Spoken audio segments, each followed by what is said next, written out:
Hello and thanks for joining us for our mid-morning edition of Arirang News. I'm Mark Broom. Let's start with a look at the day's headlines.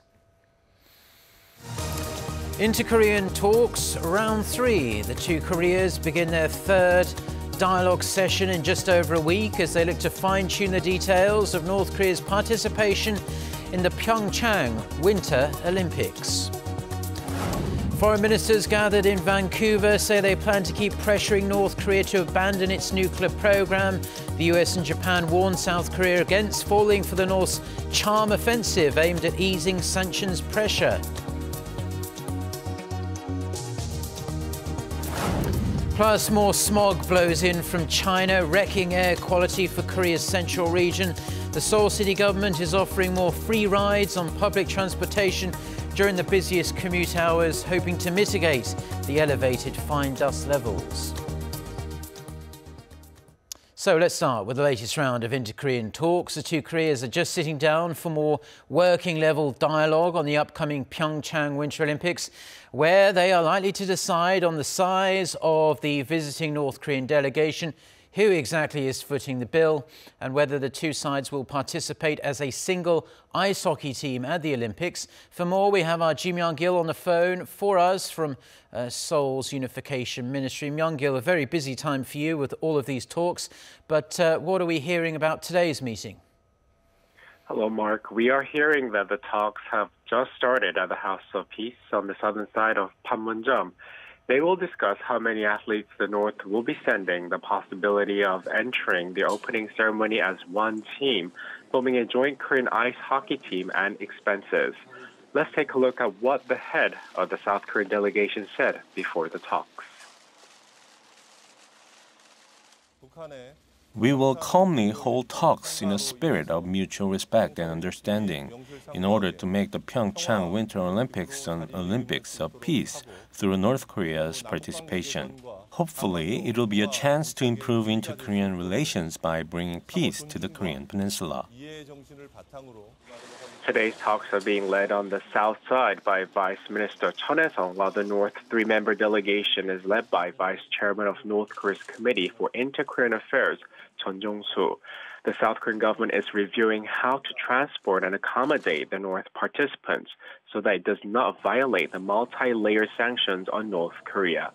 Seoul's government has agreed to provide necessary support for the North delegation while staying in PyeongChang. The two Koreas plan to discuss today's results with the International Olympic Committee on Saturday in Lausanne, Switzerland. And Myung-gil, there does seem to be quite a bit of controversy surrounding this idea of having a joint ice hockey team. You're right, Mark. The two sides will discuss the possibility of forming a joint women's ice hockey team after South Korea proposed the idea during last week's high-level talks. But there have been concerns that South Korean hockey players might be affected since North Korean players aren't of the same standard as the South Korean players. Now, South Korea's head coach even said she only heard about Seoul's push for a single Korean ice hockey team a couple of days ago from her staff and journalists, not from a government official. Adding to the controversy, a South Korean ice hockey fan has filed a petition at the National Human Rights Commission against Sports Minister Do Jong-hwan, who first brought up the idea.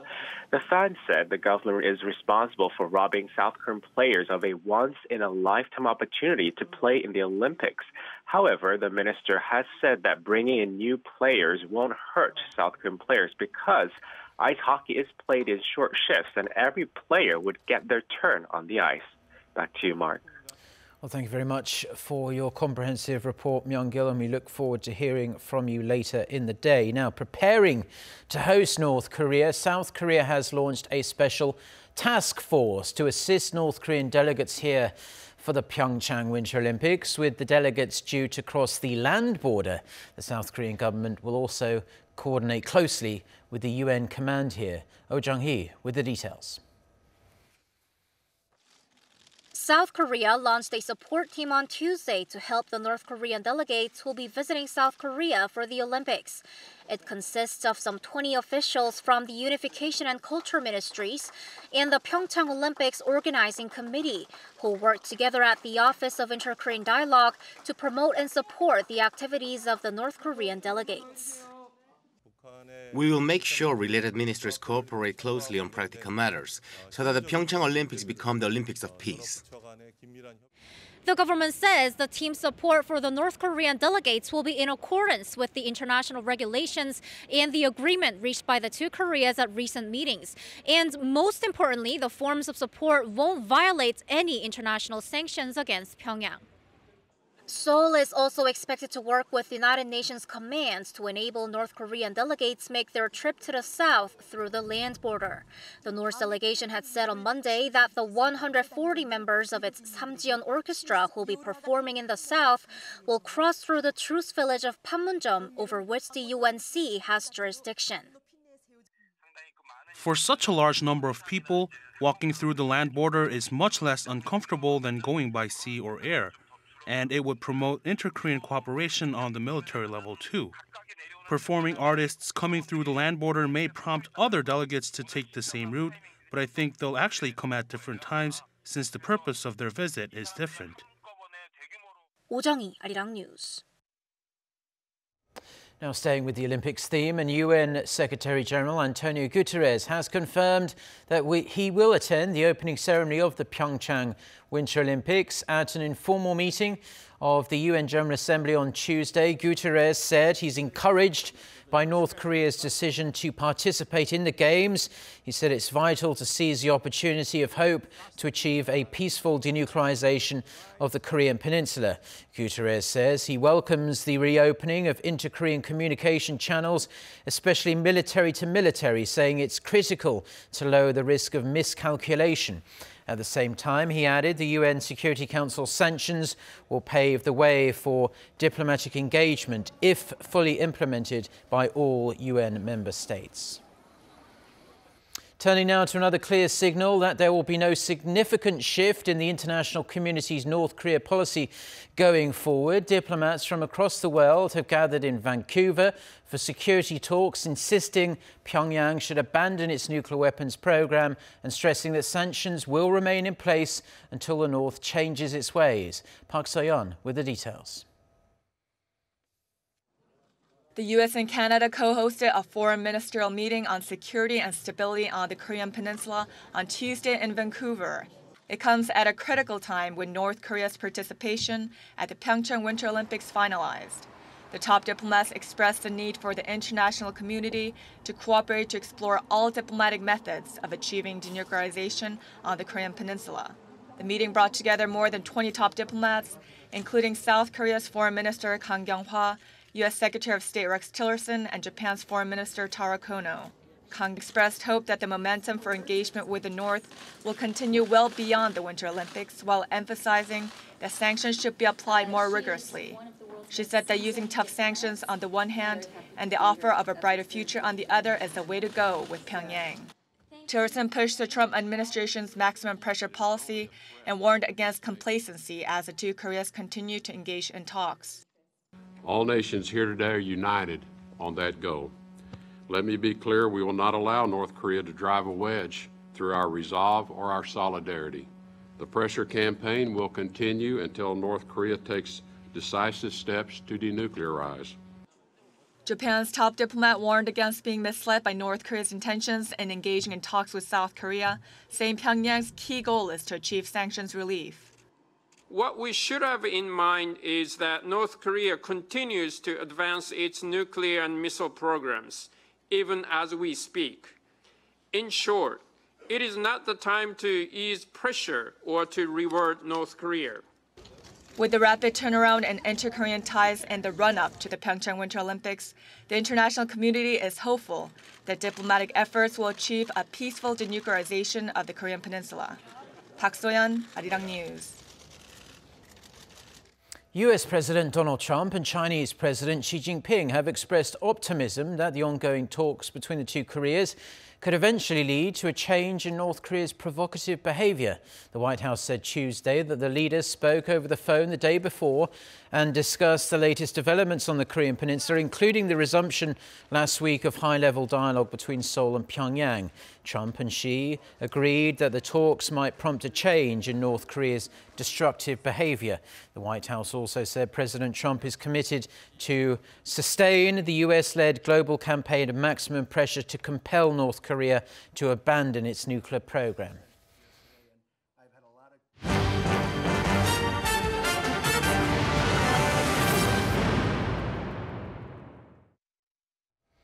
Now, more smoggy air has blanketed Korea, so it would be advisable to wear a face mask before venturing outside today.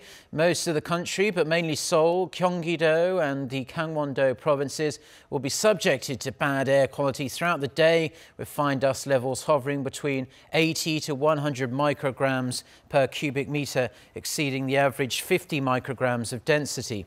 The Seoul city government is again waiving public transportation fees during commuter hours, and authorities have also limited car use for public employees, closing 360 parking lots and reducing construction work on government-funded projects.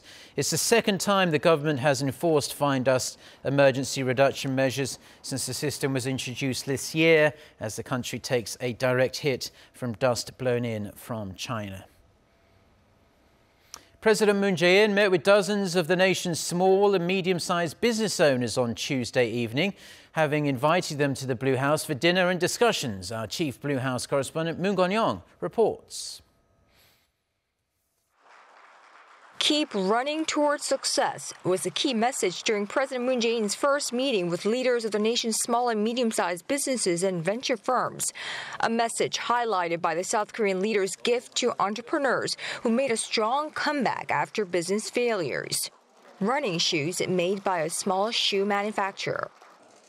The evening with the president for 26 small business leaders kicked off by wishing on a cake, custom-made by a local bakery, the success of the 2018 PyeongChang Winter Olympic Games in South Korea next month. Over dinner at the Blue House, one that follows a beer night with the nation's large business leaders and an evening with members of South Korea's labor sector last year, the president pledged all-out efforts to support and nurture SMEs by creating a business environment that is fair for all. 저희의 경제 분야 새 소망은 중소기업을 우리 경제의 중심으로 만들고 소상공인들이 공정한 생태계에서 사업하시게 하는 일입니다. Noting that the nation's more than 3.5 million SMEs account for 99% of all private businesses and 88% of employment in South Korea, President Moon stressed that the success of Asia's fourth largest economy depends on the success of these firms. The Liberal leader laid out his administration's support measures for medium and small enterprises and business owners, which include providing incentives for new jobs that they create, help turn their production facilities into high-end smart factories, and gradually abolishing the use of promissory notes. And among concerns raised by the business leaders, the latest minimum wage hike by the government, which could severely harm their profitability as most rely on low-wage workers. 최저임금 인상이 안착되면 소비를 늘려 내수가 확대되고 우리 경제가 더 좋아질 것입니다. 결국 중소기업과 소상공인들께도 도움이 될 것입니다. By the end of the evening, President Moon hinted at additional support measures for SMEs to be announced by the government in the near future, which include cutting down credit card processing fees for smaller mom-and-pop stores. Now, whether these measures will be enough to lessen the burden and nurture the growth of smaller businesses in this country, what accounts for 99% of all private businesses in South Korea, will determine the success of the Moon Jae-in administration's economic policy direction. Moon Jae-in, Arirang News, The Blue House. Now, deep learning is a burgeoning field of artificial intelligence where algorithms learn from stored data to perform human-like tasks. It's very useful for medical use, but it's even more so in the field of radiology. Our Park Hee-jun explains how deep learning is being used in that field.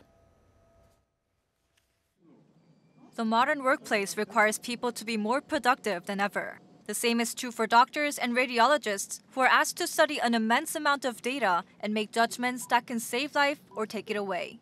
But new cognitive technologies are rapidly improving the precision and efficiency of radiology imagery, one being deep learning. Radiology is a significant application for deep learning, which can even outperform humans in analyzing radiological images. For example, this company has developed a system that can analyze thousands of patients' images in a matter of seconds before making a diagnosis. After patients get their medical images taken at the hospital, the data is sent to the system, which identifies their conditions through its accumulated data. Deep learning picks up details from big data that human beings can easily miss. This technology can do things that are hard for people, and combined with radiology, it can make the most out of big data. One disease where deep learning can make a huge difference is the respiratory disease pneumoconiosis, which is caused by inhaling dust and often affects manual laborers. Confirming whether or not a patient has it takes a lot of time and work, and misdiagnoses are common.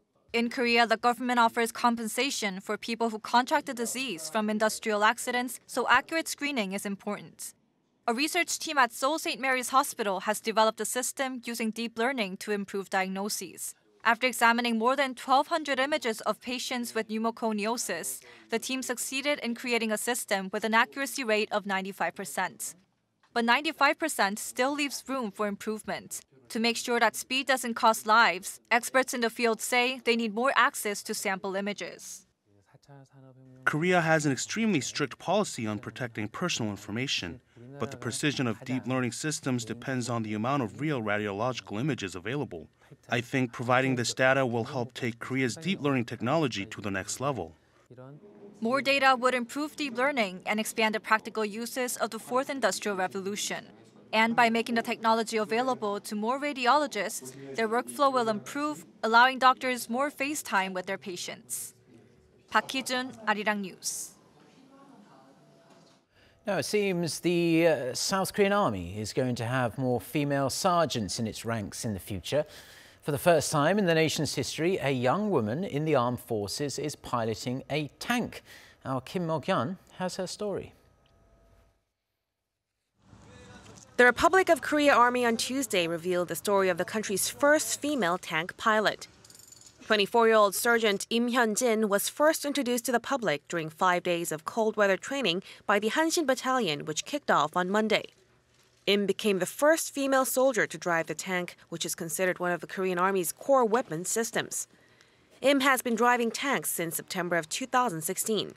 She now drives one of the main battle tanks, the K1A2, which is considered one of the toughest jobs in the Army. And as of today, she has accumulated a total of some 2,000 kilometers in the tank. Im initially worked as a tank gunner when she was transferred to the Capital Merchandise Infantry Division in 2015, just a year after the Korean Army made the historic decision to eliminate gender preferences in all branches of the service. Im says that with her title, she feels a big sense of duty and responsibility. My ultimate goal is to be an outstanding tank commander.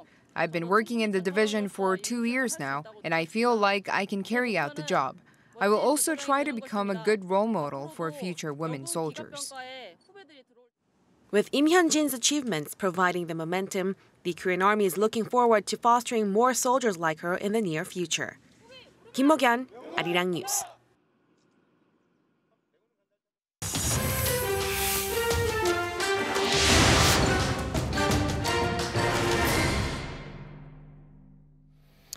Now, for a look at stories making headlines around the world, and we start with a U.S. cut in UN aid. U.S. officials say Washington is reducing its funding to a UN relief agency helping Palestinian refugees, and doing so by almost half. For more on this and other news, let's turn to our Noah Adam. So, Adam, President Trump seems to be making good on his threat to cut aid if Palestine rejected peace efforts with Israel. That's right, Mark. That threat was made about 2 weeks ago, and now the US is withholding $65 million from the $125 million it gives to the UN Relief and Works Agency. State Department spokeswoman Heather Nauert said on Tuesday that a letter had been sent to UNRWA notifying it of Washington's decision. She also called on other nations to provide more funds because the US believes it is shouldering too much of the cost. It's money that's being frozen at this time. It's not being canceled. It's just being held for future consideration. The United States government and the Trump administration believe that there should be more so-called burden sharing to go around. We would like other countries, in fact, other countries that criticize the United States for what they believe to be our position vis-a-vis the Palestinians, other countries that have criticized us to step forward and actually help with UNRWA to do more. Now, it also said that the decision was rooted in a concern for how UNRWA is managed and that it was not politically motivated. But the decision to keep back some money is likely to further hurt any chance of reviving Israeli-Palestinian peace talks.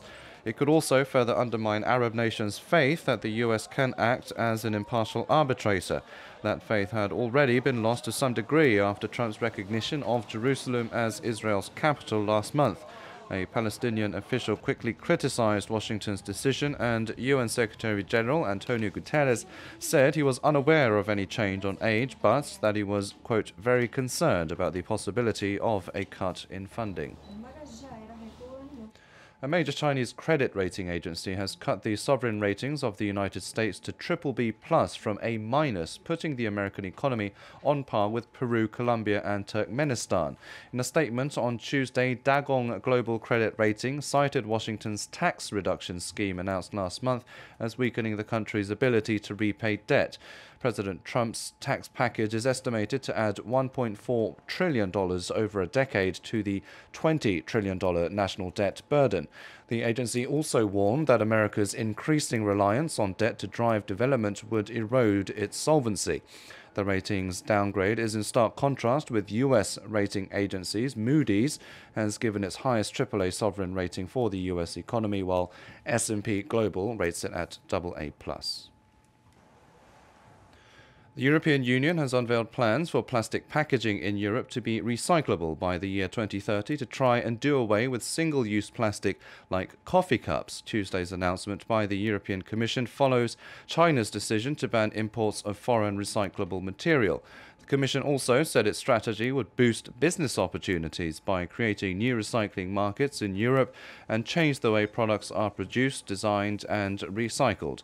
The proposal, however, did not include any plans for a tax on plastic packaging. The Commission wants to reduce the use of plastic bags per person in member states from 90 a year to 40 by 2026 and have 55% of all plastic to be recycled by 2030.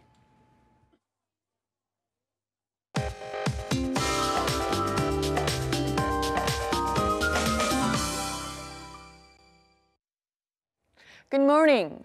Seoul and its surrounding area is covered with toxic smog. An ultra-fine dust advisory has been issued for the capital. An emergency measure has been enforced again here in the capital. So it's forecast to be another smoggy day for the capital area.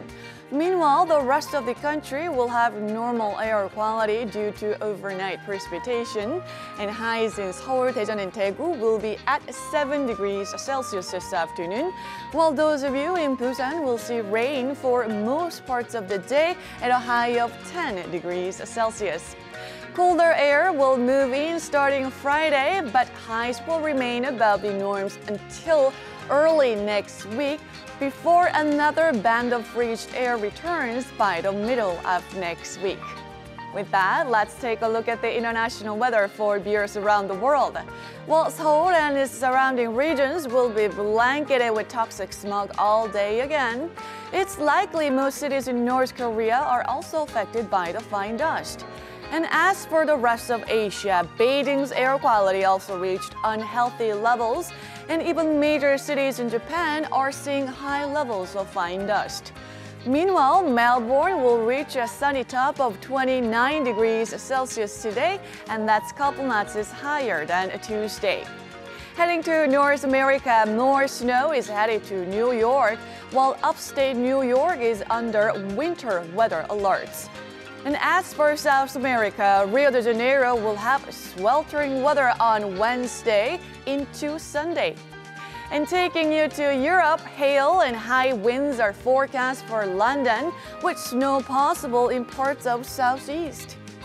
Lastly, to Africa, most major cities will have a repeat of Tuesday's weather conditions. And that's all the weather update for now. Well, that's where we're going to leave the news for now as well. Our next bulletin is coming up at noon Korea time in around an hour and a half from now. So until then, goodbye.